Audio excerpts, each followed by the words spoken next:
Непосредно пред Нова година, украинскиот председател Володимир Зеленски потпиша нацрт закон за проширување на регулаторната моќ на владата врз широкиот спектар на медиуми во земјата, вклучувајќи ТВ и интернет портали. Некои критичари го нарекоа обид за цензура. Ние веруваме дека нацрт законот кој го разгледувам откако председателот Зеленски го потпиша е обид да се воспостави уште една построга контрола на владата врз слободниот проток на информации. Една од одредбите на законот му дава овластување на Советот за радиодифузија на Украина да издава или негира лиценци кои им дозволуваат на медиумските компании да емитуваат програма во земјата. Не веруваме дека рамката што ја предлага овој закон е рамка на целосно независен национален регулатор. Гутиерес изразува загриженост во врска со законот за проширување на способноста на Советот за радиодифузија да наметнува санкции, парични казни или дури и да затвора радиодифузери без независна судска проверка. Националниот синдикат на новинари на Украина исто така изрази загриженост дека Советот за радиодифузија ќе действува по налог на владата на Зеленски и нема да функционира како независен регулатор.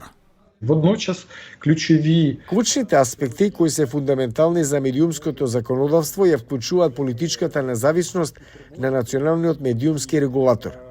Сакаме регулаторот во овој случај да биде независен.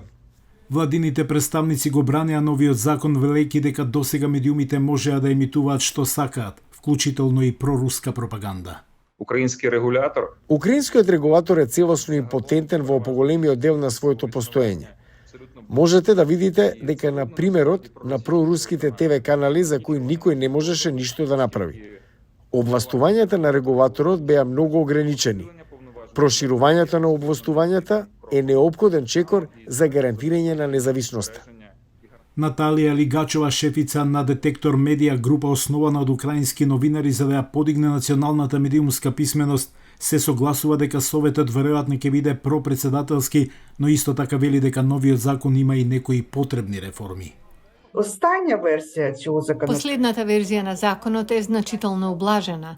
Предходно, секој блогер кој објавил нешто на интернет или имал канал на YouTube, Facebook, Instagram или TikTok би можел да се најде под новата регулатива. Ова е променето и важно е.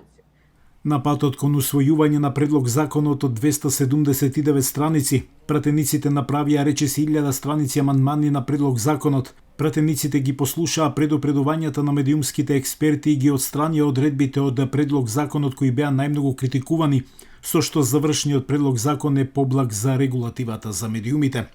Критичарите ги забележуваат промените, но велат дека се уште се загрижени дека тоа би можело да ги намали активностите на вистински слободен печат.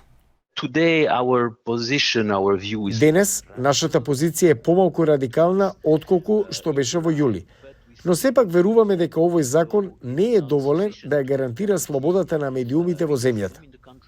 Владени представници велат дека законот за реформи во медиумите е само еден од неколкуте статути што Украина неодамна ги усвои, а сето тоа е дел од напорите да се квалификува за членство во Европската унија.